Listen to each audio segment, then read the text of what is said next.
Manu, quero te fazer uma pergunta. Com quantos anos você fez seu primeiro milhão? Com 18 anos. Quantos anos você tem hoje? Tenho 21. 3 anos atrás, impressionante. Quanto foi o máximo que você fez num único mês? Então, eu separo em algumas caixinhas o que eu faço. Com uma das partes do que eu faço foi 1,1 faturados. Numa outra parte foi 2,6, se não me engano. Só que foram em meses diferentes. O que você faz? O que você vende? Hoje eu sou sócia de uma academia, The Simple Gym. Eu sou sócia da Good Day, sócia fundadora. E eu também vendo publicidade através da minha imagem pessoal no meu perfil de Instagram, YouTube e no meu TikTok. Quantos seguidores hoje você tem, considerando todas as suas redes sociais? Mais de 3 milhões, somando tudo. E como é que você começou essa vida de influencer e depois empresária? Eu comecei por acaso, eu comecei no TikTok, na pandemia, que foi um momento que as pessoas estavam ali muito conectadas e eu também. Então eu tava consumindo tanto e aquilo tava me fazendo um pouco mal. E eu percebi que tinha algo dentro de mim que eu sempre quis ser, que era famosa. Então eu queria ser famosa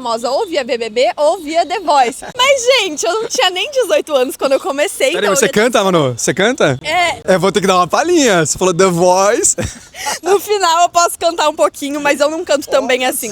Eu fiz 1 ano de aula de canto pra conseguir, talvez, entrar no The Voice, porque eu queria muito ficar famosa. E aí, na pandemia, eu vi que eu tinha um gap pra realmente tentar sem ser tão julgada. Porque o julgamento, ele sempre vai existir. Só que na pandemia, eu conseguia controlar como ele chegava em mim. Porque se uma pessoa te julga na rua, você consegue ver, você consegue sentir, você consegue ver com olhares. Só que ninguém tava saindo pra rua. E aí, quando saía pra rua, eu tava com máscara. Então, eu não conseguia ver esse julgamento de perto. E o julgamento nas redes sociais, eu conseguia bloquear. Então, se alguém falasse pras minhas amigas, eu pedia pra elas não me contarem. Se uma amiga minha veio me falar uma vez que, fulana tá falando que você tá passando vergonha na internet, eu realmente pedia pra ela não falar mais. E eu passo até hoje, inclusive. Então, vira e mexe, eu recebo talvez um sticker me zoando. Tem muito ex-colega de faculdade meu que faz chacota de mim no grupo da sala. Eu peço pra nem me mandar. Vai agregar? Não vai. E parabéns por essa atitude, né? Porque se a gente viver pra agradar os outros, a gente não vai fazer nada e vai viver os sonhos das outras pessoas. Então, super legal isso que você falou. Como é que você lida com o julgamento em si? Além de não querer saber desses julgamentos, quando chega em você, como é que você encara isso? Porque você conquistou um sucesso, conquistou uma relevância. Isso, de alguma forma, ainda te pega, Manu? Então, eu queria que pegasse um pouco menos, mas eu sou muito nova. Meu nível que eu dou de importância pra isso ainda não é dos menores. Eu acredito que quanto mais velha a gente fica,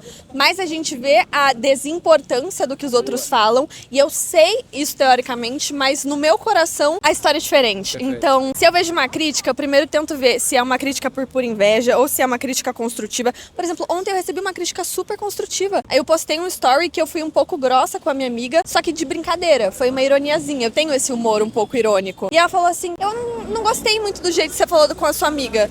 E ao invés de olhar pra isso e falar, não, é meu jeito, eu sou assim, é algo tão simples de mudar, então eu vejo como uma crítica construtiva. As pessoas estão muito sensíveis, né?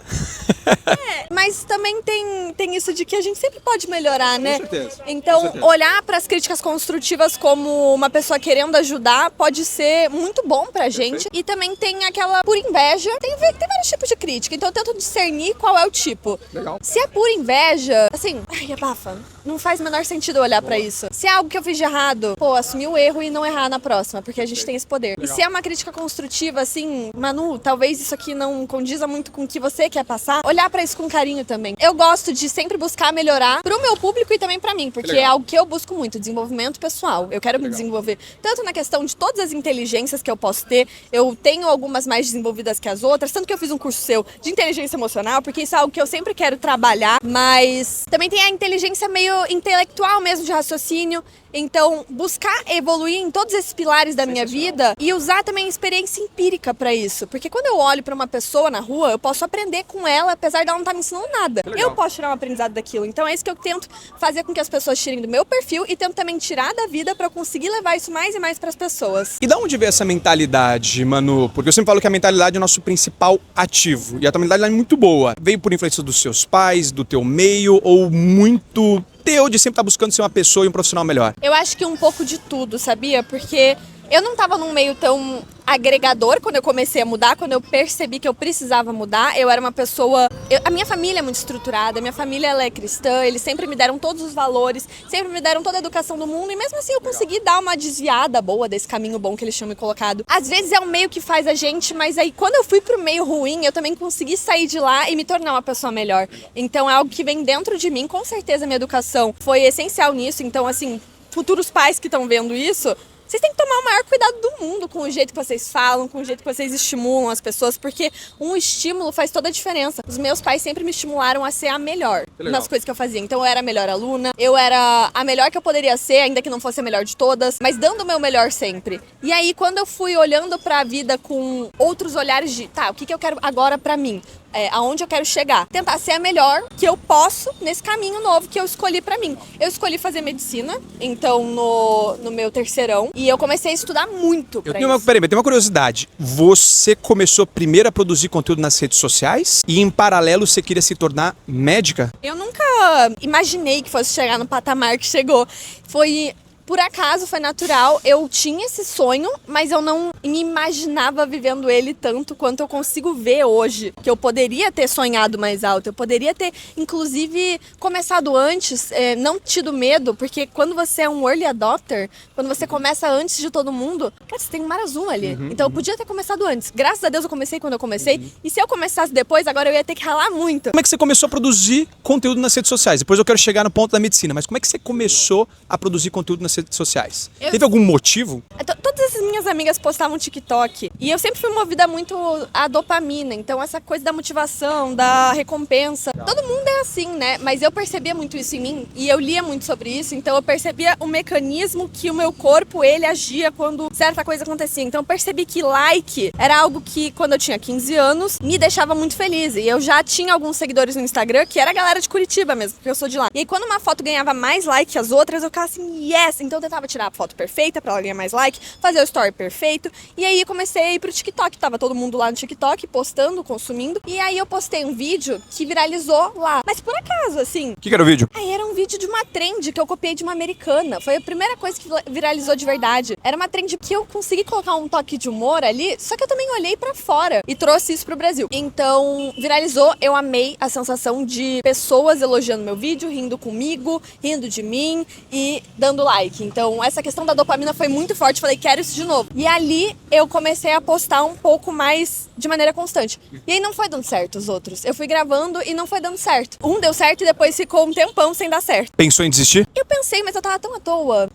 Eu tinha 16 anos, eu estudava de manhã, escola. Isso foi o primeiro ano do ensino médio. E à tarde eu não tinha muito o que fazer. Então, ainda que eu visse muita série, ainda que eu fizesse muita coisa, eu ainda tinha muito tempo livre. Então, eu pegava esse tempo livre e produzia ali mais ou menos um vídeo por dia. E aí, quando eu percebi que o meu nicho era fitness, depois de postar várias coisas sobre humor, sobre dicas, eu fui tentando, fui testando. Inicialmente você não se imaginava falando com o público fitness, mas você foi postando conteúdos nas mais diversas áreas e... Eu fui postando sobre tudo. Aí quando eu postei uma coisa fitness, eu vi que ganhava mais like. Aí eu voltava a postar de tudo. Aí eu postei um negócio fitness. Não, peraí. Ganha mais like quando é fitness. E eu treinava 2, 3 vezes por semana. Eu não era nada do que eu sou hoje de atleta, triatleta, treino 14 vezes por semana. Não era assim. Mas eu vi que aquele era um nicho que as pessoas queriam ouvir de mim. Então, por causa do corpo que eu já tinha, por causa da dedicação que eu tinha e do jeito que eu mostrava, do jeito que eu falava sobre aquilo sendo muito nova. Eu comecei ali a academia com 15 anos, comecei a postar sobre isso com 16, 17 e eu vi que as pessoas gostavam do que viam. Então eu continuei nesse nicho. E uma curiosidade, qual foi o ponto de virada que você percebeu, opa, eu posso viver das redes sociais, eu posso viver produzindo conteúdo? Teve algum momento? Teve um momento que eu lembro exatamente quando foi. Foi quando eu recebi meus primeiros 5 mil reais de comissão. Eu lembro que foi 5.500 e alguma coisa que terminava com 3, porque foi algo que me marcou muito. Eu tava na sala de estudos, isso eu já tava no terceirão. Que legal. Eu tava estudando pra medicina e eu tava vendo resolução de questão do Enem no computador. Abri o e-mail e foi lá o comprovante de Pix. Levantei o computador, minha melhor amiga tava na minha frente e eu falei, Biba, olha isso, eu tô rica! Eu achava que 5 mil reais, assim, era... Nossa, o meu sonho era ganhar 30 mil por mês, assim, como médica. Meu sonho era começar, assim, uns 5 anos depois de formar, tá ganhando 30 mil. Então, com 30 anos, eu queria tá ganhando 30 mil. Praticamente 3 salários mínimos aqui, né? Em uma publicidade, foi? Foi um mês de comissão. Só comissão, eu não recebia fixo na época. Comissão era algo que você divulgava e uma porcentagem... Bom, a maioria das marcas, principalmente no começo, porque eu não era grande nessa época, remuneram com comissão. Até hoje eu recebo comissão das coisas que as pessoas compram através de mim. Mas hoje é uma escala muito maior. Mas naquela época, 5 mil reais, eu falei, isso aqui é life-changing. E bom, em paralelo você estava estudando para medicina. E você conseguiu um feito que é muito difícil, que é passar numa faculdade de medicina pública de primeira. Foi a Federal do Rio? Isso. Federal... O FRJ, passei direto do terceirão. Você, na época, tinha quantos anos? Eu tinha 19.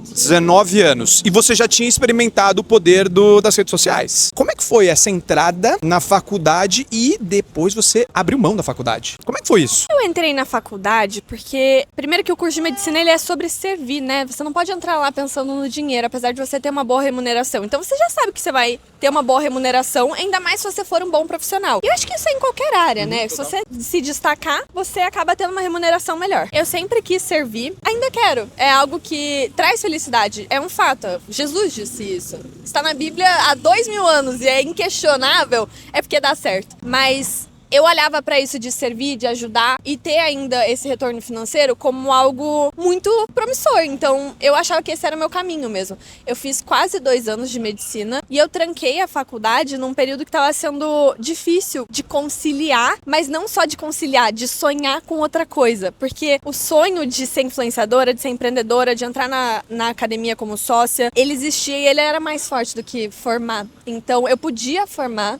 só que eu ia estar abrindo mão de outra coisa. E eu amo servir, eu amo ajudar, eu amo a área da saúde. Continuo pensando em fazer cursos ou aprender muito sobre isso para poder propagar essa mensagem positiva para as pessoas. Mas a medicina é um curso integral que demanda de 100% de você. Uma residência, você fica ali o dia inteiro servindo pessoas, literalmente, ajudando pessoas. E eu não tinha essa energia para ser a melhor médica que eu poderia ser caso eu tivesse 100% ali. Só que eu não tava, porque eu amo o que eu faço. E eu já amava muito. E eu já tava dando muito certo também. Curiosidade, como é que foi vencer o frio na barriga de abrir mão de um sonho, que era estudar numa faculdade de medicina para empreender? Como eu já tava empreendendo, a empresa já dava certo, o frio na barriga foi... Será que é isso que Deus quer pra mim? Será que Ele quer que eu abra mão disso ou daquilo? Porque eu ia ter que abrir mão de seguir buscando ser a melhor no que eu faço hoje, que é ser influenciadora, comunicadora, falar aqui com vocês mesmo, propagar essa mensagem. Hoje é uma quinta-feira, eu não ia poder estar aqui na metade da tarde, sendo que estaria tendo aula. Então, eu ia perder muita coisa. E eu precisava abrir mão de algumas coisas nessa área. Na barriga foi mais, será que é isso ou aquilo? Pra mim, não pros outros. Porque eu acho que eu já tava numa maturidade de eu vou seguir o meu caminho e eu já tava muito bem realizada profissionalmente também. Você já tava conquistando, você já tava fazendo um resultado super legal na tua vida profissional,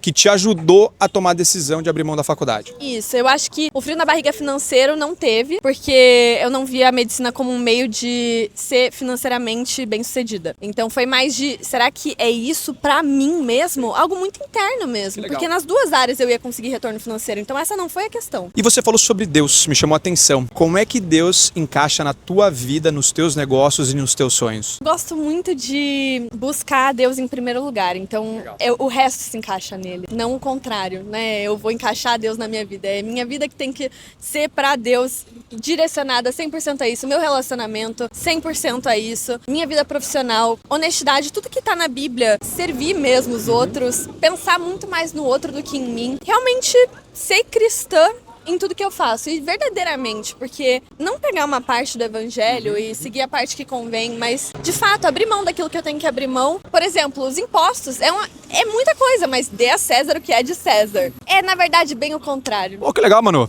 Muito massa ouvir isso, né? Conhecendo mais da história, e você pessoalmente aqui é super inspirador e super humilde, né? Com os humildes está a sabedoria, é muito legal ver a humildade que você tem, super legal. Mas enfim, voltando aqui para as perguntas, precisava fazer esse comentário. Como é que foi esse momento de transição de influencer para empresária? Porque além de você vender publicidade, como você falou no início, você também é sócio de outros negócios. Como é que surgiram esses outros negócios na tua vida? Eu acho que isso eu tenho que voltar mais pra trás, porque acho que com 9, 10 anos eu tava vendendo pulseirinha de miçanga pra minha família, pra conhecidos. Depois com 11, 12 anos vendendo slime na minha escola. Legal. Gastando tudo em açaí, mas vendendo. Depois com 15 vendendo redação. Isso aí eu ganhei um dinheiro, tá? Como assim vendendo redação? Como assim? Vendendo redação do primeiro ao terceirão. Assim, eu vendia... Eu era o chat GPT. Eu era o chat, a galera me contratava, era R$50 a redação, pra amigos próximos eu fazia por 35. Então eu fiz quase R$1.000 nessa época. Uau! Você sempre gostou de vender? Eu sempre gostei de vender, eu sou uma vendedora nata. Meu pai é vendedor, meu pai é representante representante comercial, uma profissão muito antiga, né? Só que ele ainda é, até hoje, vai lá, viaja de carro, de cliente em cliente vendendo. E eu vi isso muito de perto. Meu pai queria muito que eu fosse oftalmo, porque ele é representante comercial de uma empresa de oftalmologia. Ele vende máquina e ele dá o curso da máquina. Então, eu via isso muito de perto, eu achava o máximo. Sempre quis empreender na área médica. Que legal. Mas por que não em outra área, né? Que foi o que aconteceu. E como é que surgiram essas oportunidades de você ser empresária desses outros negócios? Se tornar sócia de outros negócios? Eu sou empreendedora no sentido de que é algo que tanto chega a mim quanto eu crio. Então eu criei uma marca de roupa que hoje não faço mais parte, não deu muito fit com meu modus operantes. E aí, quando eu já tinha essa marca, eu conheci uns garotos da Link Business School, que é uma escola super diferente, que, pô, as pessoas estão lá pra criarem mesmo ou seguirem com o negócio dos pais. E aí, esses meninos não queriam tocar o negócio dos pais. Eles são de filhos de empreendedores, eles têm muito know-how. Eles falaram, Manu, a gente quer abrir uma marca com influenciador, isso é o futuro. E eu falava, caraca, eu também quero abrir uma outra marca. A gente abriu uma marca de cadernos. Mas no final das contas, virou uma marca de suplementação em gummies. Ah, que legal. E eu tava comendo aqui. Que legal. Que não é minha, eu dei de presente e tava comendo a gummy dos outros. Eu ganhei de presente também, depois eu vou experimentar. Mas o que é? Como é que surgiu a ideia? A gummy de creatina, a primeira foi lançada nos Estados Unidos enquanto a gente estava fazendo esse processo de brainstorming. O que a gente vai lançar? Porque eu encontrei os meus sócios, a gente abriu uma empresa, só que a gente não sabia o que a gente ia lançar. A gente queria empreender e a gente sabia que ia dar certo, porque eu sempre tive esse cerne de vendedora. Então todo negócio que eu entro, toda publicidade que eu faço, eu vendo muito. E isso é um porquê do que eu faço tanta publicidade. Porque as marcas que eu tenho usado no meu dia a dia, eu consigo entrar em contato com ela e falar aqui, olha meu relatório, olha como é que eu sou, esses são os meus valores. Você gostaria de trabalhar comigo? Ainda mais hoje em dia que as marcas trabalham mesmo com pessoas. Então, tendo isso muito exposto para as marcas, elas podem escolher trabalhar comigo ou não, quando eu busco elas ou quando elas buscam a mim. Que legal. Então, eu sempre fui de vender muito. E a gente sabia que, independente do que a gente fizesse, provavelmente ia dar certo. Porque algo que eu faço pro meu público, conhecendo o meu público, não tinha como dar errado. Não, e hoje a gente vive a economia da atenção. E você tem a atenção, você tem um público muito engajado. Então, o que você precisava era preciso de um produto que encaixe com o meu público. Como é que foi chegar nesse produto? É algo muito autêntico, porque eu suplemento creatina e creatina é o suplemento mais estudado, com mais eficácia de todos.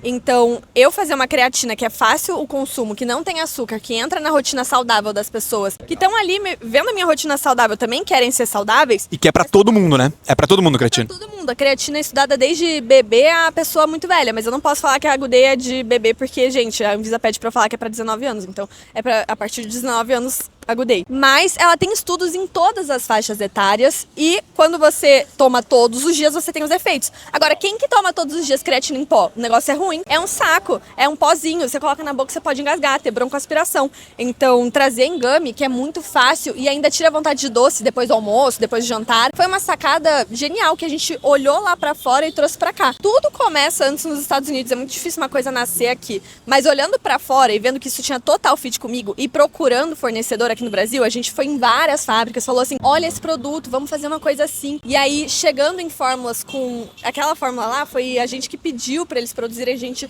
mostrou, vamos tentar com esse adoçante, vamos tentar com esse fornecedor aqui, pra gente conseguir chegar no melhor produto possível. Eu acho a de frutas vermelhas a mais especial de todas, mas esse sabor de maçã verde foi o primeiro e agora a gente tá lançando o terceiro, que é de laranja. Cara, sensacional. Vou virar cliente, obrigado pelo presente, inclusive. Eu tenho um cupom pra você, inclusive. Boa! Olha aí, ó, cupom pra gente divulgar. Bora, vamos espalhar. Cupom Endel. Mas eu achei muito legal. E presta atenção, pessoal. Ela construiu um negócio pensando na dor das pessoas. Porque eu sou usuário de creatina. Minha dor, inclusive. Na tua dor. E, aliás, aqui tá o pulo do gato. Pense numa dor que você tem no teu dia a dia. Aí que começam as boas ideias. Porque a dor que você tem, pode ter certeza que o seu vizinho, a sua vizinha também vão ter ela. E todo grande negócio começa criando uma solução para uma dor existente. Isso é muito importante. Empreendedores e empreendedoras não se apaixonem por ideias. Se apaixonem por problemas reais. Isso é meio caminho andado pro teu negócio vencer e prosperar. Muito legal. Curiosidade, de empreendedora, dona de uma marca de suplementos, como é que você virou dona, sócia de uma marca de academias? A The Simple começou o conceito deles no começo do ano passado, 2024. E desde então eles começaram a me mandar muitos e-mails falando a ideia, falando como que eles iam fazer, falando como que ia ser a marca, até que quando tava no processo final da academia em construção, os meninos, que são os meus sócios hoje, eles estavam ali ainda tão em cima e eles falaram com a pessoa certa na hora certa. Além deles terem falado com meu pai, que na época ele me ajudava muito com essa questão de me agenciar, porque meu pai foi demitido e ele ficou ele ficou meio desocupado. Aí eu falei, pai, trabalha comigo. Legal. Até ele encontrar um outro trabalho. O meu pai passou pro Fio, que é meu novo comercial agora, meu atual comercial. Nossa, a minha filha tem que entrar nisso, mas eu não tô conseguindo vender a ideia pra ela. E aí o Fio vendeu a ideia pra mim, fui lá visitar, conheci os sócios, descobri que eles eram cristãos, que a gente compartilhava dos mesmos valores. Legal. Eu olhei pro plano comercial deles e falei, caraca, isso aqui tem total fit comigo. E ainda que eu ia entrar com o modelo de Media for Equity, então eu ia entrar só com imagem. Legal. E eu ia ganhar uma porcentagem muito boa. Inclusive, quem entrou recentemente foi o Rony, o Legal. César, que é sócio também da Onda, Strava. Um pessoal muito bacana mesmo entrou. Então, é um negócio muito promissor, é um conceito que não tem no Brasil. Qual que é o conceito? O conceito da The Simple é ter a qualidade de uma academia que é cara, mas não por um preço caro. Então, o plano mais barato que a gente tem é 169 e é na zona sul do Rio de Janeiro. Então, o ponto não é barato, mas a gente consegue trazer o melhor custo-benefício de todos, na minha opinião. E o plano mais caro, que tem pilates, tem banheira de gelo, tem aulas coletivas, tem toda a área de musculação, tem bioimpedância, tem tudo. Ele é 277. Então, não chega a 300 reais. E hoje uma Bodytech tá 800 reais em São Paulo, aqui no Rio é 700, então é um custo-benefício muito maior que a concorrência, com uma qualidade que pra mim também é muito maior. Incrível, incrível. E, mano, você empreende hoje com sócios. Na tua visão, você prefere ou recomenda alguém empreender sozinho ou compartilhando o trabalho, compartilhando a visão, compartilhando a estratégia com outras pessoas? Nossa, mas eu nunca pensaria em empreender sozinha, porque eu sou completamente incapaz de algumas coisas. Não é que eu não consigo, eu não tenho habilidade, eu não consigo desenvolver ela no curto período de tempo que eu quero, enquanto eu ainda acho aquela ideia bacana. Então hoje eu faço a Good Day e quem toca a gestão, a principal parte da gestão, não sou eu, porque a minha capacidade de gestão é muito menor do que a dos meus sócios. A minha capacidade criativa agora pode ser muito maior que a deles. Então a gente se complementa. Eu tenho 3 sócios na Good Day e na The Simple agora são vários, chega acho que 10 sócios, até o Lapa é sócio da gente lá. Legal. Então tem gente muito competente ali e é por isso que dá tão certo, porque Legal. são várias cabeças pensantes. E hoje, para um negócio, para ele se destacar mesmo, ele tem que ter um diferencial. E ele tem que ter algo inovador. As pessoas não querem mais do mesmo, senão a gente vai pro que é tradicional. Agora, se você quer romper, se você quer algo novo, se você quer algo inovador, tem que ter mais cabeça pensante aqui. Você se torna muito mais forte com outras pessoas. Todo mundo tem as fortalezas e fraquezas. Imagina quando você soma 2, 3 pessoas, você se torna imbatível ou muito mais competitivo. E o mercado é extremamente competitivo. Muito. E eu acho que talvez a ganância de você ter algo só pra você ser desse tamanho, você não tá nem sendo inteligente, porque quando você tá com outras pessoas, você pode expandir muito mais rápido e a fatia que você fica é muito maior do que o seu mini bolo. Então eu sempre pensei assim e sempre vou pensar assim, porque eu tenho certeza que assim dá mais certo. Manu, muito legal isso que você falou. Muita gente criticou a gente, eu e meus 2 sócios, quando a gente abriu uma fatia da Conquer para receber o investimento do Flávio Augusto. Criticaram porque a gente estava indo muito bem, a gente estava crescendo, mas a gente tinha essa visão, que a gente pode dividir para multiplicar e crescer muito mais rápido e muito melhor se a gente tiver outras pessoas. E foi, aconteceu. Então isso é muito legal, muito bacana. Manu, nessa jornada empreendedora, qual que você considera teu principal aprendizado? Nossa, são tantos. Isso de você se cercar de pessoas foi um dos maiores aprendizados, porque eu não era tão... Até hoje, eu não sou exatamente extrovertida. Não sei se parece assim, mas eu sou uma pessoa muito reservada, eu adoro ficar sozinha. Mas quanto mais pessoas eu conheço, quanto mais pessoas capacitadas eu me cerco, quanto mais bons contatos eu faço e compartilho do meu para ser compartilhada também do da outra pessoa, mais eu aprendo, mais pessoas querem me ajudar, mais pessoas talvez me chamem para fazer negócio com elas. Que legal. Porque, como eu disse, não dá para fazer algo muito grande sozinho e eu tenho a visão de um império, então eu tenho a visão de algo muito grande. E eu não tenho como fazer isso sozinha, então lidar com pessoas foi o maior aprendizado. Legal. E aprender isso diariamente, porque não é algo que você, aprendi com 20 anos e agora eu vou ficar com essas habilidades, mas sempre ir estudando. E estudando não só no sentido de estudar para faculdade, mas estudar habilidades sociais mesmo. Então, um livro que eu leio todo ano é Como Fazer Amigos e Influenciar Pessoas. Eu leio todo ano esse livro, ou eu escuto também o audiobook, porque hoje tô ali pedalando, se eu ficar pedalando 2 dias, que eu pedalo tipo 3 horas quando eu vou pedalar, pô, se eu colocar no 2.0 o audiobook e ouvir pedalando, eu já escutei o livro em 2 pedaladas. Quantos km você pedalou hoje? Hoje eu pedalei acho que 65, só que teve montanha, senão seria mais. Eu pedalei por 3 horas hoje. 65 quilômetros. Perguntei de forma despretensiosa. Olha o número, olha o número. 900 metros de elevação, ganho. 900 metros. Impressionante, impressionante. E subi a montanha ali, a mesa do imperador, lindo. Ali, tranquilo, foi bem tranquila. Manu, outra curiosidade. Quando que você ouviu pela primeira vez o Media for Equity? Quando que você entendeu o poder disso pra tua vida, pra tua realidade, pros seus negócios? Primeira vez que eu ouvi foi quando eu fui abrir a Good Day com os meus sócios. Isso foi em março de 2023, que a gente começou o papo. E eles vieram com esse termo e na hora eu joguei no Google. Porque eles falaram, a gente quer abrir um negócio de Media for Equity com você, então você não vai precisar investir nada, só a sua imagem. Eles falaram desse jeito. E eu, Media for Equity, não. Aí eu fui buscar, né, pra eu entender. Então foi ali que começou esse meu olhar pra negócios. Que legal. Então hoje você já trabalhou em 2 empresas diferentes, com Media for Equity. Tanto no negócio de suplementos quanto na academia. O negócio de suplementos não é tão Media for Equity, porque eu ajudei a fundar, mas eu não precisei investir nada. Então foi, ao mesmo tempo. Agora, na The Simple eu entrei quando já estava pronto. Então realmente foi bem Media for Equity. Sensacional. E pra agregar na parte de marketing, de imagem. E realmente é algo que, quando você tem uma imagem ali, como diria o João Adib mesmo, cara, as pessoas querem comprar de uma pessoa e não de um logo. As pessoas querem uma pessoa por trás. Às vezes elas se identificam muito com você e às vezes não. E tá tudo bem, porque vai ter gente que se identifica. Tem gente que se identifica com os maiores loucos do mundo e tem gente que se identifica com pessoas do bem. Então sempre tem gente que vai se identificar com você. Por isso que eu acho que a gente tem que ser sempre muito autêntico também. A autenticidade é muito importante em tudo que eu faço, nos negócios, na criação de conteúdo, na publicidade e também nas minhas marcas. Então isso aqui é muito eu.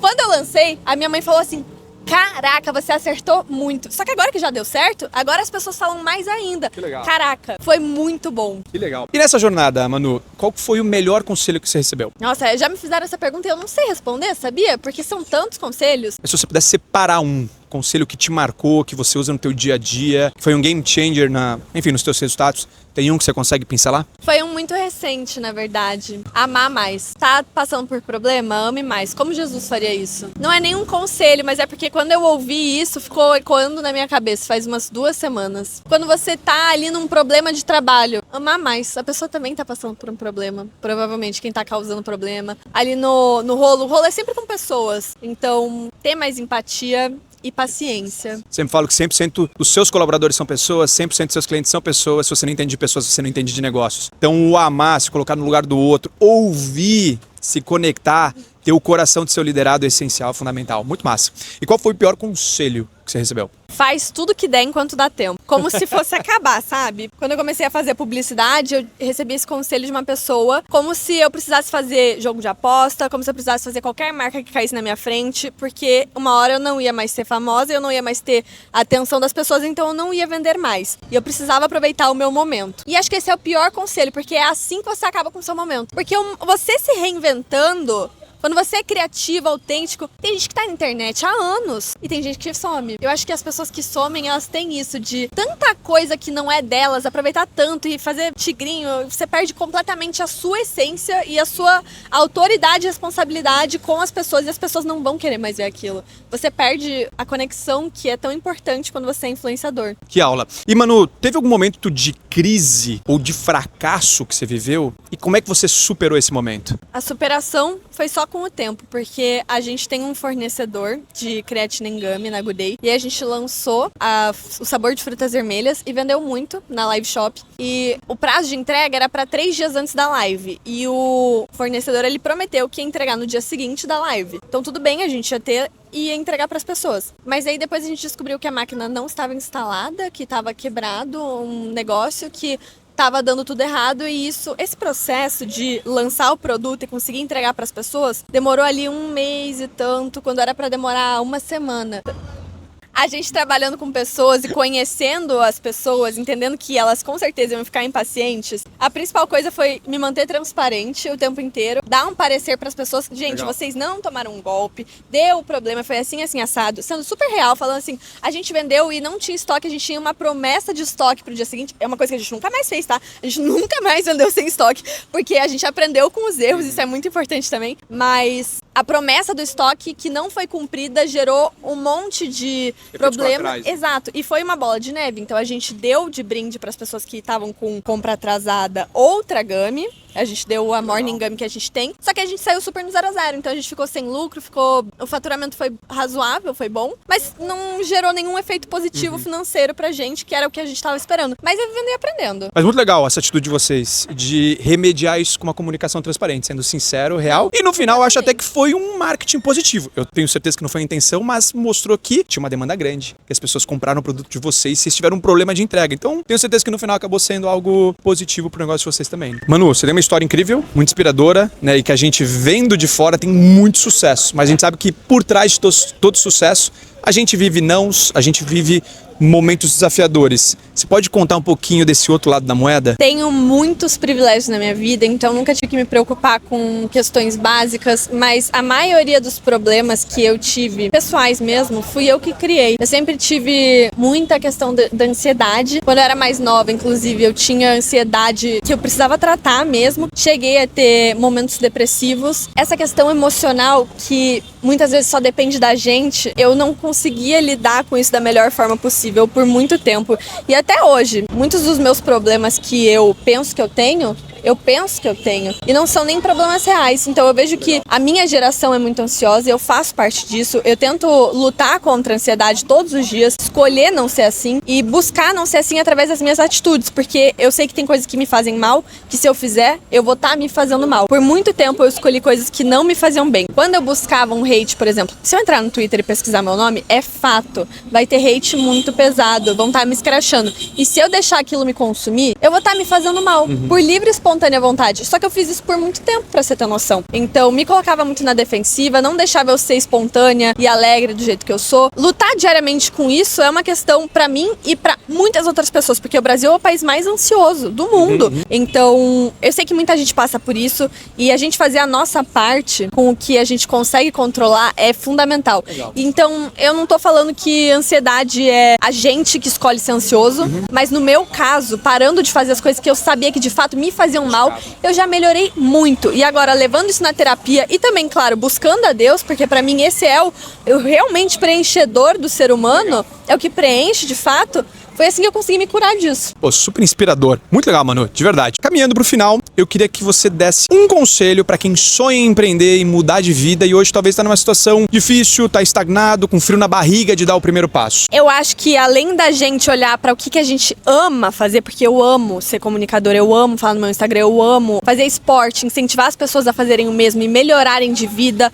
incentivar coisas do bem, eu amo isso, eu me sinto tão preenchida quando alguém me fala, Manu, agora eu comecei a correr por causa de você. Manu, eu busquei a Deus por causa de você. Manu, eu como melhor por causa de você. Manu, eu perdi 20 quilos por causa de você. São mensagens que eu tenho todos os dias no meu direct. Isso me deixa muito feliz. Mas o que faz sentido pra você, primeiro? Porque isso é o que faz sentido pra mim. Eu sou uma pessoa motivacional. Eu gosto de falar sobre isso. É o meu perfil. Eu sou realmente a pessoa que talvez esteja lá num palco e vai te deixar motivada. Mas o que faz sentido pra você? Só que a outra coisa também, que eu acho que a gente tem que olhar, são as tendências do que vai dar certo. Que hoje não adianta trabalhar construindo rádio, sendo que hoje a gente tá na era da IA. Então, olhar para o que tá surgindo. Porque quando eu entrei no TikTok, o TikTok não tinha tanta gente quanto tem hoje. Não tinha tanta gente querendo ser influenciadora. Inclusive, era algo muito zoado. Então, as pessoas me zoavam mesmo. Só que persistir ali no ser diferente naquele momento foi essencial. Assim como hoje, alguém que tá fazendo faculdade de IA, que eu sei que já existem faculdades, inclusive a nota de corte é altíssima, porque tem muita gente olhando para isso como o futuro, algumas pessoas vão zoar. Você vai ser técnico de IA? a IA já faz tudo sozinha, você vai trabalhar com isso, você vai desenvolver isso, o que isso tem a ver com você? Muita gente vai criticar. Só que se você conseguir perseverar, talvez seja realmente aquilo que faz sentido pra você e o que vai te dar um boom na vida mesmo. Porque eu olho pro gráfico da minha vida, eu acho que todo mundo consegue ter um gráfico pra cima. Só que o meu, ele foi muito acentuado. Graças a Deus, eu amo muito a posição que eu tô, amo muito a vida que eu vivo, mas eu sei que ela é completamente extraordinária. Mas ela é possível, porque aconteceu comigo, aconteceu com pessoas que eu conheço e pode acontecer com você também. E precisou dessa coragem de aceitar ser diferente. Exatamente. Eu acho muito legal na tua história que você conta que você fez o que a minoria tá disposta a fazer. E, consequentemente, você conquistou... Botei a cara a tapa. Exatamente. Botei a cara a tapa. Fui zoada, sou zoada até hoje, mas eu tenho um sucesso, eu me sinto tão bem sucedida internamente. Legal. E eu olhando os números, eu também sou bem sucedida, e eu olhando a minha vida como um todo, eu sou bem sucedida. Por que uma pessoa me criticando hoje e me criticando antigamente, o que ela vai mudar nisso? Nada. Eu sou bem sucedida. Isso é um fato.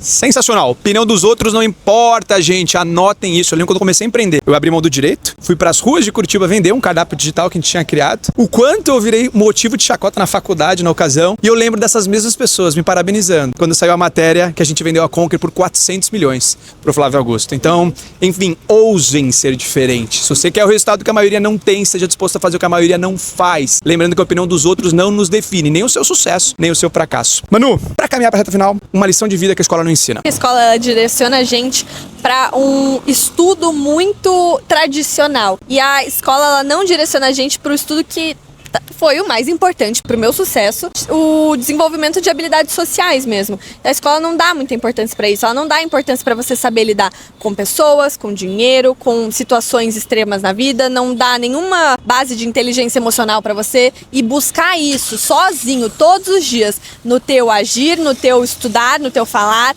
é um maior game changer de todos. Eu acho que eu vou contratar a Manu para ser influenciadora e divulgadora da Conquer. Topa? Se pagar o meu cachê. Estamos dispostos, vamos conversar, vamos negociar. Media for Equity. Uma porcentagemzinha da Conquer, quem sabe? Boa, sensacional. Você já fez 5 cursos nossos, né? 5? 5. Olha, isso é legal. O fato dela ter feito já cursos da Conquer, aí sim gabarita ela pra virar nossa influenciadora. É muito legal. Manu, se você tivesse que recomeçar do zero hoje, faturar seu primeiro milhão e sua vida dependesse disso, o que você faria, por onde você começaria? Eu colaria em alguém que é muito bem sucedido, provavelmente buscaria ser social media, editor, faz tudo ali pra essa pessoa, porque hoje, por exemplo, eu trabalho com uma pessoa que o salário dela só aumenta, porque cada vez que ela aprende mais sobre mim, eu consigo colocar ela em novos lugares e para ela fazer mais coisas. Então, quanto mais ela consegue otimizar o que ela faz e quanto mais ela aprende sobre mim, mais ela consegue fazer, mais a gente consegue escalar isso. Eu acho que isso é muito interessante. Não sei se faria 1 milhão num ano, mas com certeza uma hora ia chegar lá, porque além disso eu ia estar tendo uma aula diária com uma pessoa que já é bem sucedida, então eu colaria em alguém que tá onde eu quero chegar, porque daí seria nada a ver eu colar em uma pessoa super bem sucedida num ramo de talvez empreiteira, se eu não tenho nada a ver com isso. Agora, como eu olho muito pra isso da mídia social, com certeza eu colaria em alguém, por exemplo, Malu Borges, que eu sei que ela tem alguns assistentes pessoais ali ao redor dela, que ficam o dia inteiro com ela, com certeza aprendem muito e trabalham com ela de uma maneira muito gostosa, porque quando eu tô ali no dia a dia com ela, eu percebo isso, que as pessoas ali se dão muito bem, então você ganha um amigo, você ganha um chefe legal e você aprende com ele. Quem é um exemplo muito bom disso é o social media do João Adib. Ele viaja pra caramba com ele, edita os vídeos, faz vídeos super legais, consegue crescer a rede social dele, falando, eu sou o assistente do João Adib. Isso já é um chamariz muito legal e com certeza ele ganha bem, porque o trabalho dele é show. Que legal. Melhor conselho é você ouvir pessoas que estão na posição que você quer um dia chegar. Isso é sensacional. Manu, quanto você faturou em 2024? Em 2024, a Gudei faturou 11 milhões, a The Simple, como ela era muito embrionária, não é muito relevante, e o meu faturamento pessoal foi cerca de 9, 10, eu não consigo estimar tão bem, porque eu tenho a divisão antes da nota e após nota, então tem essa discrepância, então é 9, 10. Chegou a 20 milhões. E qual que é a meta para 2025? A meta para 2025 da Gudei é 40 milhões. A minha meta pessoal, eu não consigo estimar, porque além de ser volátil, eu tô optando por trabalhar um pouco menos e algo que era muito desafiador para mim era tirar um tempo para mim. Então eu vou fazer a minha primeira viagem internacional desde que eu comecei a trabalhar sem trabalho, uma viagem internacional sem trabalho, eu vou pro Japão em família. Então, aí já tira vários dias de trabalho, tô num ritmo diferente, mas pelo menos vou faturar uns Eu acho que na minha empresa Manuela City LTDA, uns 8 milhões. Sensacional. No total? E aí tem a The Simple, Mais de 50. É, vai passar 50. Uau, impressionante. Manu, muito obrigado por ter compartilhado a tua história, teu início, os teus medos, as tuas conquistas. Foi realmente muito especial conhecer a tua história. Não conhecia tanto, eu já ouvi falar muito bem da tua história, mas é muito legal, de verdade, ver pessoas que têm a coragem de empreender e, acima de tudo, tá impactando o mundo. Eu gosto muito da parábola dos talentos, né? Da gente multiplicar os nossos talentos, da gente não deixar o medo nos paralisar. E você é um exemplo disso, de alguém que tem um talento muito especial e tá querendo multiplicar, impactar mais pessoas. E você saiu nessa terra, luz nesse mundo. Então, parabéns, de verdade, muito legal conhecer a tua história. Obrigada, foi um Valeu? prazer participar. Obrigado. Muito bom. Valeu, gente.